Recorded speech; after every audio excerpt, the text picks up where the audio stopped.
தற்போதைய முக்கிய செய்தி. அண்ணா பல்கலையில் மாணவி பாலியல் வன்கொடுமை செய்யப்பட்ட வழக்கு தொடர்பாக தேசிய மகளிர் ஆணையத்தில் பாஜக மாநில தலைவர் அண்ணாமலை புகார் அளித்துள்ளார்.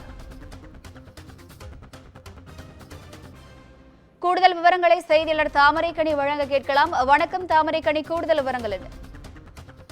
வணக்கம் வினிதா. சென்னை அண்ணா பல்கலைக்கழகத்துல மாணவி ஒருவருக்கு பாலியல் துன்புறுத்தல் அளிக்கப்பட்டு அந்த ஞானசேகரன் என்பவர் தற்போது கைது செய்யப்பட்டிருக்கிறார்.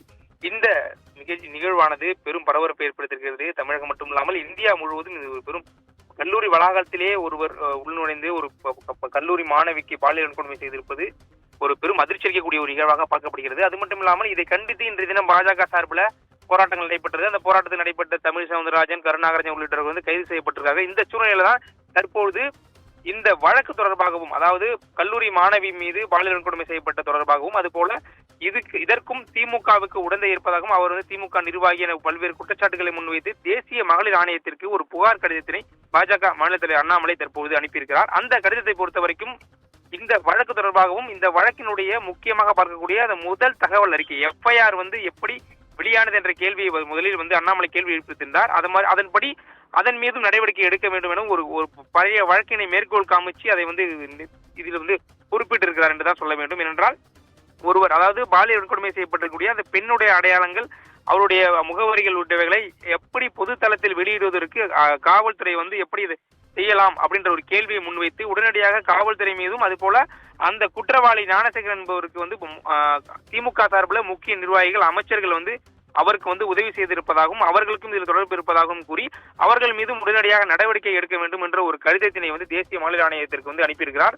இது மட்டுமில்லாமல் இந்த ஒரு வழக்கு மட்டுமில்லாமல் இந்த ஆண்டு முழுவதும் பெண்கள் பாலியல் வன்கொடுமை செய்யப்பட்ட வழக்குகள், குறிப்பாக தஞ்சாவூர் மாவட்டத்தில் வந்து இந்த ஆண்டு 8ஆம் மாதம் நடைபெற்ற ஒரு நிகழ்வையும் வந்து இது அதுல குறிப்பிட்டிருக்கிறார். அவர் வந்து உதயநிதி ஸ்டாலினுடைய நடிகர் சங்கத்துல மன்றத்துல வந்து அவர் வந்து ஒரு பொறுப்புல இருந்ததாகவும் அவரும் திமுகவை சேர்ந்தவர் என்ற ஒரு கோலை வந்து அவர் வந்து அந்த இடத்துல குறிப்பிட்டிருக்கிறார். இது மட்டும் இல்லாமல் விருகம்பாக்கம் திமுக எம்பி கனிமொழியினுடைய அந்த மீட்டிங்ல வந்து காவல்துறை மீது, ஒரு பெண் காவலர் மீது திமுகவினர் வந்து சிலர் வந்து பாலியல் வன்கொடுமைக்கு வந்து உள்ளாக்குனாங்க, அவர்கள் மீதும் உடனடியாக நடவடிக்கை எடுக்க வேண்டும் என்ற ஒரு விதியும் அவர் வந்து தெரிவித்திருக்கிறார். மேலும் விருதுநகர்ல 22 பெண்ணை உள்ளூர் திமுக பிரமுகர் ஒருவர் அங்கும், அதாவது தமிழகம் முழுவதும் இந்த ஆண்டு முழுவதுமே பெண்கள் லிங்கங்களாம் பாலியல் வன்கொடுமை செய்யப்பட்டிருக்கிறார்கள். அவர்கள் யார் அவர்கள் திமுகவினர் சேர்ந்தவர்கள் என்ற ஒரு அடையாளங்களை வெளியிட்டு அவர்கள் மீது உடனடியாக நடவடிக்கை எடுக்க வேண்டும் என்றும் தற்போது அந்த ஆணையத்துக்கு அனுப்பப்பட்டிருக்கூடிய கடிதத்தில் குறிப்பிடப்பட்டிருக்கிறது. மேலும் திமுக சார்பிலும் தமிழ்நாடு அரசு மீதும் நடவடிக்கை எடுக்க வேண்டும், இந்த